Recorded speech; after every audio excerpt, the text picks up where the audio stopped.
Personal best time for Grace Mamani, 31.08, so it's more than 1.5 minutes between them.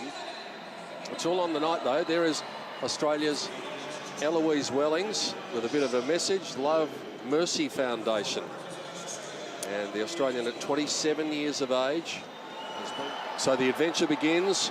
They're on their 25-lap journey in the women's 10,000 metres at the Commonwealth Games. So difficult to run through it for 10 kilometres. I didn't really feel the heat or anything. I trained a lot for it, and yeah, I'm disappointed with the result, but I gave it everything. Eloise Wellings is an amazing athlete who has competed at 2 Commonwealth Games and 1 World Championships. This year she is hoping that her dream to compete at an Olympics will finally come true. Just done half an hour on the bike and felt really good. This morning I did a big workout, a threshold run, probably totaled about 18 kilometres, including a warm-up and cool-down. Then I came home, had an ice bath, and sat in the ice bath for about 10 minutes, and then spent some time in my altitude tent, about 2.5 hours at around 11,000 feet. And yeah, just did half an hour on the bike at about probably 9,000 feet with the altitude mask.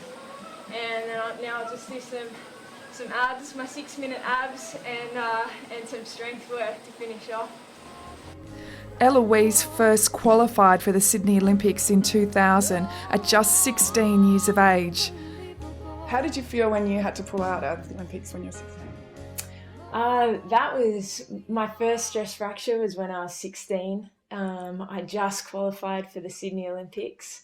I was in year 11 at school. It was a huge deal. You know, I had like television networks coming to school, and I was on the front page of the Sunday Telegraph, and just got heaps of media attention for it. And then, 2 weeks later, I suffered a stress fracture, my first one, to the neck of my femur.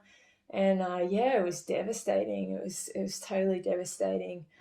Eloise was inspired to keep training for the Olympics after meeting Olympic runner Julius Achon. His horrific story provoked her to set up a charity for the people of Uganda called Love Mercy.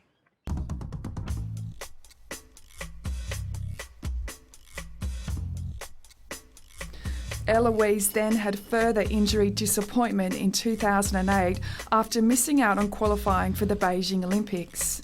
It was this experience that led her to travel to the US for rehabilitation, and a meeting with Julius Achon changed her life forever.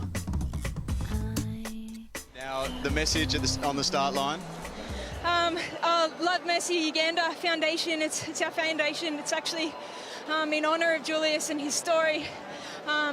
Being captured when he was 12 years old by the LRA rebels, and then going on to represent Uganda into Olympics.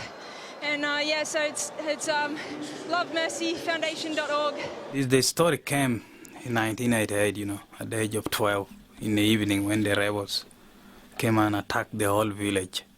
And they raided 15 boys from here. And we were all given guns. We had to go because the only way, if you don't go, you have to be killed. If you go, you survive.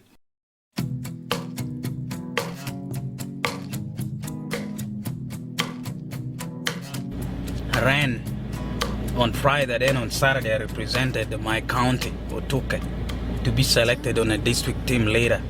Then I won 3 races with no shoes, after run a night before 50 kilometers. Then I was chosen to represent later to go to Kampala, capital city, at the age of 15. Our original goal with starting Love Mercy was really simple. We just wanted to take the pressure off Julius. His running career was coming to an end, and he was sponsoring all of these orphans in Uganda and working in America on a meagre wage and sending most of his money back so that these kids could go to school and they could eat. And so our original goal when starting Love Mercy was just to simply get those orphans sponsored by Australian families. We did that within a week. We had 18 of the orphans sponsored, and now we have 38 orphans that are sponsored by Australian families. Not the only trip that will be mine. With the help of Eloise's close friend Caitlin Barrett, the Love Mercy Foundation is growing rapidly.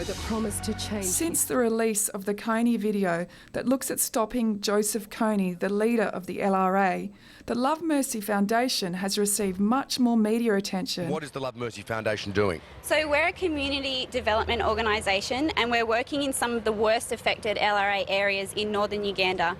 While the success of Love Mercy is still growing, Eloise will now focus on fulfilling her dream of running at the Olympics. How do I think she's running? Superb. She's running up really tall, over the ground. She's not on it. My goals at the Olympics,